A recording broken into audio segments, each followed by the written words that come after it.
What's up, guys? Today we're taking a look at the brand new Samsung Galaxy Note 4. We've got a review unit here. This particular one is on T-Mobile. And today I thought we would do just a quick, unofficial unboxing and hands-on, show you around the device and kind of get a feel for it. Now, here's the full disclaimer. I've been using this for the last 24 hours since it arrived. So this isn't all new. Set that aside, and here it is. This particular model is the black model on the outside. On the back, you have, we'll start here, you have the faux leather plastic kind of backing cover that Samsung's done with the Note series for a couple of generations now. On the front, you have a 5.7-inch quad HD display, so that's 2560 pixels tall by 1440 pixels wide.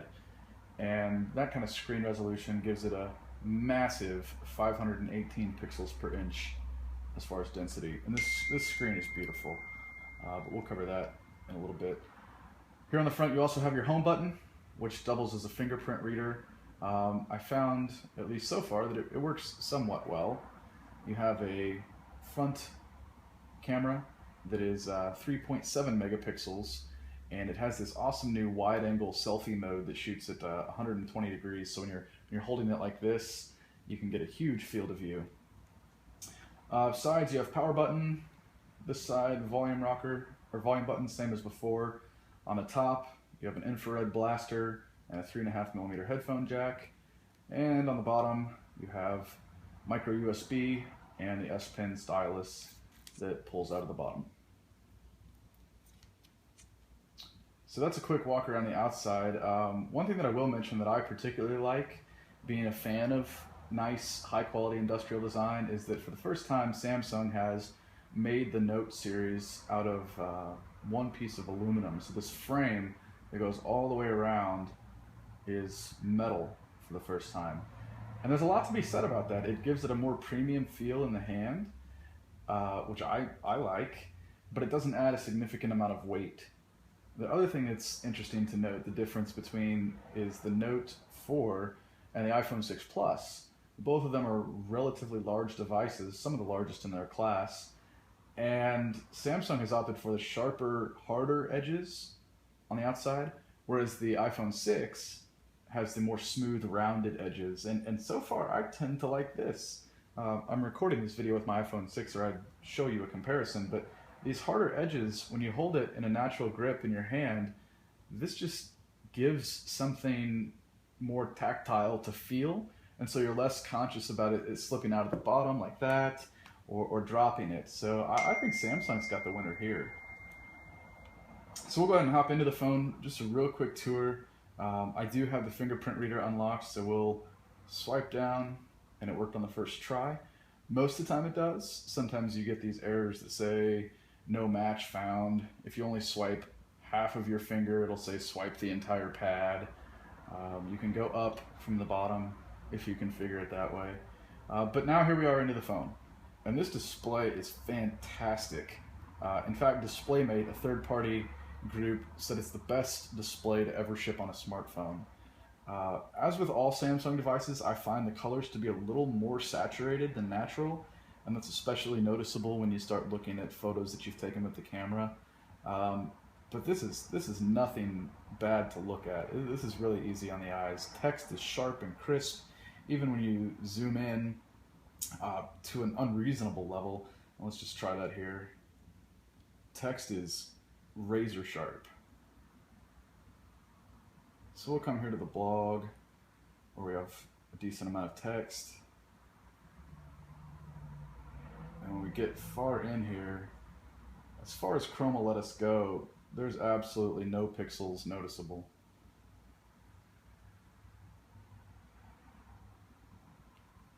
So Samsung has the TouchWiz interface. It's a skin over top of Android, which I've never been a fan of. When you drag down from the notification bar here, it's especially noticeable. You know, a good third of your screen is taken up by toggles and switches and sliders. I think it's a little too cluttered, but That's what it is. You can always add different launchers and skins to customize, which is one of the nice things about Android. Um, to get away from some of that, I have Nova Launcher installed. Uh, we won't look at that today. We'll leave that for later. In the camera, if you've been following Zag Blog for a while, you know that that's one of the big things that I tend to gravitate towards. This is a 16 megapixel camera. It does have optical image stabilization here on the back, and it does have, of course, the flash underneath. Just in early testing, I found the camera to be great quality. It's a Sony produced camera module, and that's a first, as Samsung has previously used their own camera sensors in their phones. So I'll be putting this through its paces more. It does have a lot of fun camera modes. Uh, in addition to the auto mode, you have shot and more, which lets you take action shots in a little bit different way. I particularly like this selective focus mode, where you can, here, actually we'll just go ahead and pull one up that I took yesterday. You can interact with the focus on the photo to add some bokeh to the background. So this particular photo I took of my friend Will at a wedding that we were at yesterday, and you can see that the beer can here is in perfect focus. You know, that beer can, the print on the beer can is more pixelated than this screen. But this is in perfect focus, while Will and everything in the background has this nice bokeh look. But you can edit that after the photo as well. You can say that you want the far focus to be the primary, and that will take the beer can here in the front, whatever your foreground object is, and blur it, while now Will is in crystal clear focus. You can do the panoramic focus mode, which puts everything into focus, just as a normal picture might be taken, especially with this kind of close range. But when you add that near focus, it kind of adds more of a DSLR type look with that depth of field. And because the camera here is an f2.2 constant aperture, that's not hard to accomplish. So this is one of the camera modes that's kind of neat. There are several others. There's panoramic mode, there's a night mode, a rear cam selfie mode, and when you go in here to manage, you see several others. You can run both cameras at the same time, for example, get a forward, and let's just put that one on real fast. Rear cam, or dual camera. It says you can take pictures, record videos using the front and rear cameras at the same time. Okay, so we don't want any sort of special effects, but here we are. So you can move this portion around, the front camera around the display, and when you go to capture the picture, let's get, there we go. And so now in the final picture, you'll have whatever your look here in the front, and then whatever you were looking at in the back. So kind of a neat feature. I can think of several cases where you could have some fun with that. Video mode is quite nice here. This does shoot at 4K video, so you should have some pretty high quality homemade movies. And if we zoom all the way in, you can still see the high resolution there. But I'll play with that some more as we put this thing through its full review. There's a ton of settings for the camera. You can change the resolution. You've got a self timer, and then when you go into the more option, look at all these settings. You can toggle the volume key to be your shutter.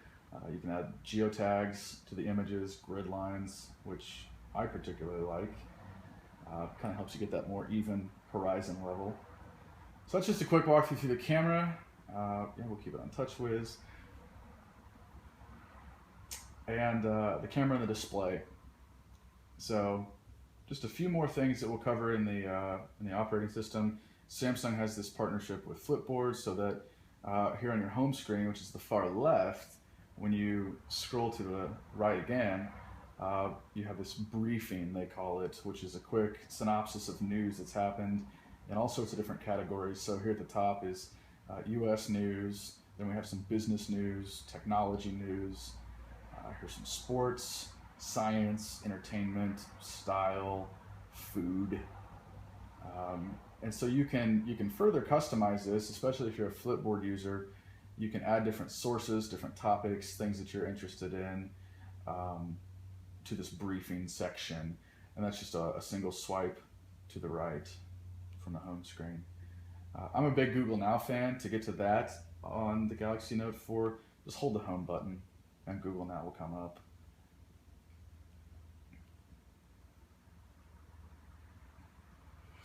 I think that's all we'll cover for today. There's a ton of pre-installed apps.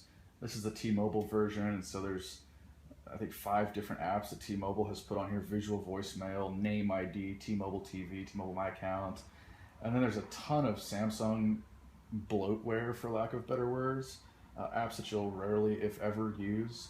Samsung Milk's music service. Lockout comes pre-installed, or Lookout, sorry, and then several other S Health, S Voice, S Note, Scrapbook, things like that. So those are a little bit annoying, but overall, great experience.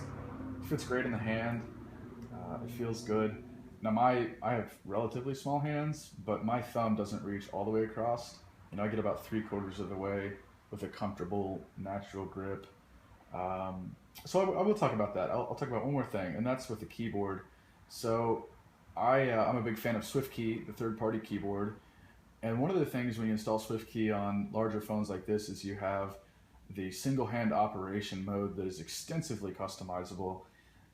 You can, if you're right-handed as I am, you can set the keyboard to have a right-hand bias. If you're left-handed, you can hold this arrow and then it'll switch to a left-hand biased. And further beyond that, you can choose the size. So if you choose resize here, you can go a little bit larger, a little bit smaller. I found this to be the right size for me. And that works great for typing individual words, hello, or it works for swiping, hello. So you don't have to use SwiftKey to do that. Samsung does have a one-handed operation mode that you can set that and other, let's see, where is it here? That and other dial pads and input methods, one-handed operation. So when you do the one-handed input, it'll also affect the dial pad, and then when you go into the keyboard settings, it'll do the same there as well. So when we pull up the phone, here's our right-handed biased keypad. If we are left-handed, we can set it that way as well, and that way you can comfortably reach all of the buttons. So that's nice. They've thought that through relatively well, considering the device of this size. Makes it a little bit easier to use. Some screen elements, I'm just never going to be able to reach. Here on Facebook, that's a great example. The like button, that's a far stretch. You might have to shift it around in your hand a little bit to be able to hit the like button there. But other than that, they've done a great job. This is a fantastic device. At least it feels like it and it looks like it so far. But over the course of the next week, I'll be putting it through its paces and giving you a full review. If you have any questions, leave them in the comments here, or feel free to get a hold of me on Twitter. I'm at MBCHP. And until the next video, that's it for today. Peace.